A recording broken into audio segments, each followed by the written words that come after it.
I want to talk about social conditions in the 50s and also the movie Blackboard Jungle. Some of the things to think about in the 50s, we just come out of World War II. World War II ended in 1945. We were in the middle of the baby boom generation. The baby boomers, kids who were born from about, 1940 on, so they were becoming teenagers in the mid-50s. Indeed, the exact students we see in Blackboard Jungle. So we're in the baby boom generation now in the mid-50s. We'd come out of the war, we had new prosperity, we could listen to the radio in the car, radio programming was changing drastically, rock and roll music was coming around. We also had some other social conditions. We had what was called the Cold War. We were no longer in an actual war with Germany as we were in World War II. We were in the Cold War with the Soviet Union and also with Communist China.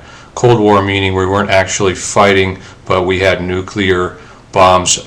We had nuclear bombs pointed at each other, and we were in constant fear of a nuclear war at this time, the Cold War. Russia sent up a satellite called Sputnik in 1957, which again really heightened the Cold War. It was just a communication satellite, but it was the first satellite orbiting the Earth and really scared the pants off of the Americans and started the space race, which eventually culminated in Man on the Moon in 1969.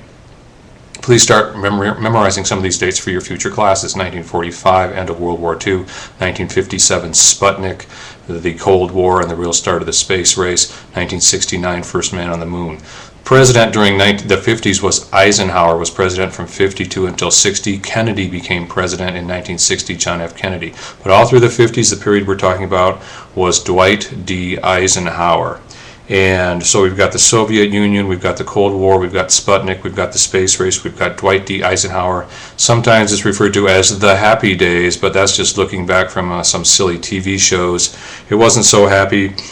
Some of the problems that were happening is our brand new youth culture, our brand new baby boomer culture, these people who were becoming teenagers in the mid-50s. Many were turning to juvenile delinquency, and this was a brand new problem. Juvenile delinquency was not a problem in the 30s, the 40s when we had the Depression, then we had the war, but now we've got juvenile delinquency. Kids are going out, hanging around in gangs, stealing cars, drinking. Juvenile delinquency exploded in the 50s. Also, the explosion of comics. Many people were very worried about comic books. I'm not talking about Spider-Man and Superman and Batman so much, but back in those days there was lots of detective comics, lots of horror comics that showed very graphic violence. For those days, we would probably think it's very tame these days. Showed graphic violence, showed some sexuality. Even if they just showed a line of cleavage on a woman, it was considered rather risque. And so there was a big push to get a code for comic books, so the comic books would be approved by the comic book code, and they put a little sticker on the front of the comic book, very similar to what we see today with the parental advisory sticker on CDs, which we're going to talk about a lot this semester. So keep that in mind with comic books. They were very edgy at the time and did have to get an approval code that came out, I believe, in the early 50s. Juvenile delinquency, the rise of comic books, and also bikers. Bikers came around, of course, our first movie, The Wild One.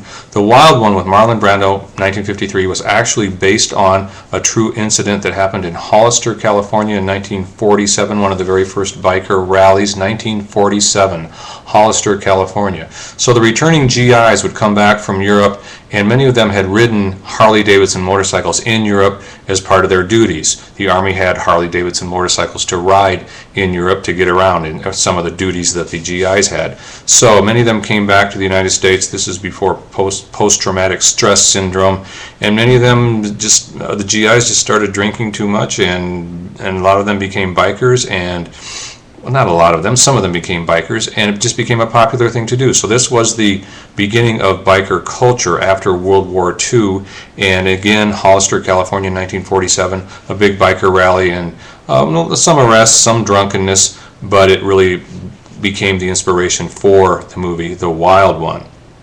But what we really want to talk about today is the movie Blackboard Jungle. And Blackboard Jungle really does address this idea of juvenile delinquency. Three big movies of the 50s, The Wild One, Rebel Without a Cause, Blackboard Jungle. We're not watching Rebel Without a Cause. We've swapped that out for Man with the Golden Arm to show drug use in the 50s, and also the fact that Man with the Golden Arm was not approved by the Hays Code. The Wild One was approved by the Hays Code. Blackboard Jungle was approved by the Hays Code with many changes. The Hays Code insisted that the producers of Blackboard Jungle insert an entire segment in the middle showing the opposite of the bad school. They showed a good school in the middle. Mr. Dadier, the hero of our story, played by Glenn Ford, Mr. Dadier goes and visits another school with all the good kids as opposed to his school that has all the bad kids.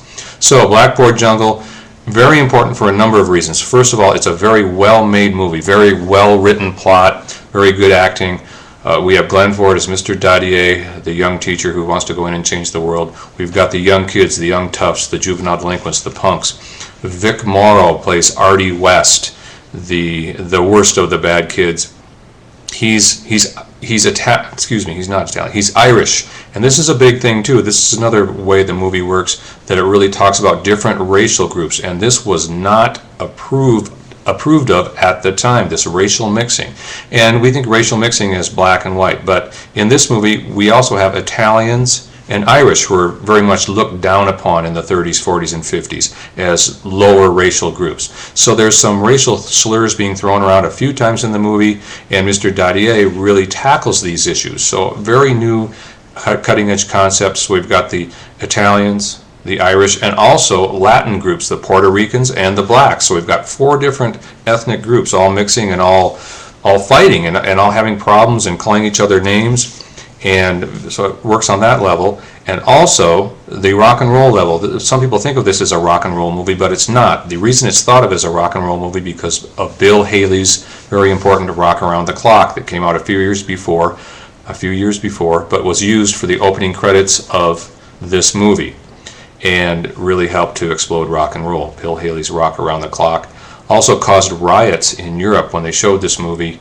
But this movie is not a rock and roll movie. There's no other rock and roll in this movie. There's a very famous scene where the other teacher, the math teacher, brings in his collection of old jazz records. And these are the old style records, 10-inch records that break very easily, and the bad kids proceed to break up his entire record collection, which he's taken years to collect.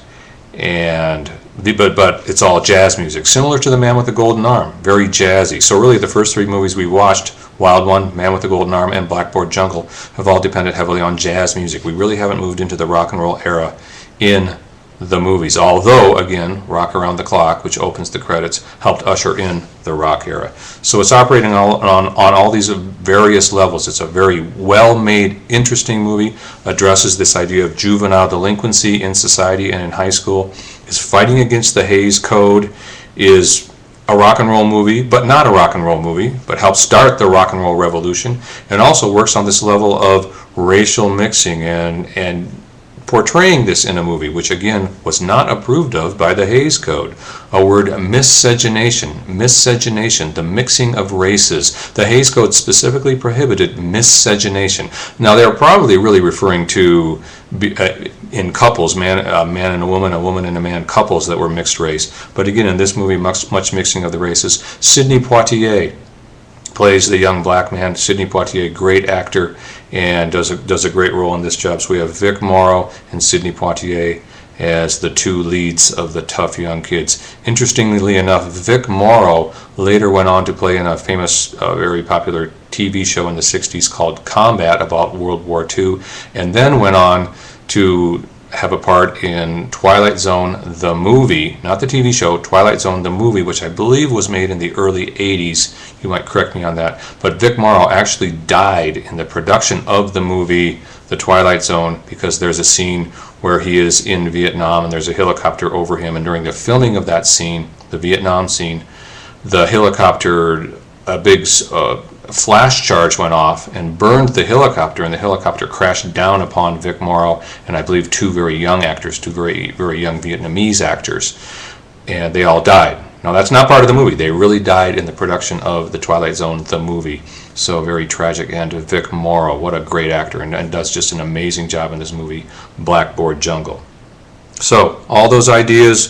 We've got the 50s, this new culture, this new youth culture of the baby boomers, but living under the cloud of the Cold War and the Soviet Union, rise of juvenile delinquency, rise of violent comics, violent for those days, and also rise of biker culture all in the late 40s, early 50s, and then these movies which really address those topics: Blackboard Jungle and Rebel Without a Cause and The Wild One.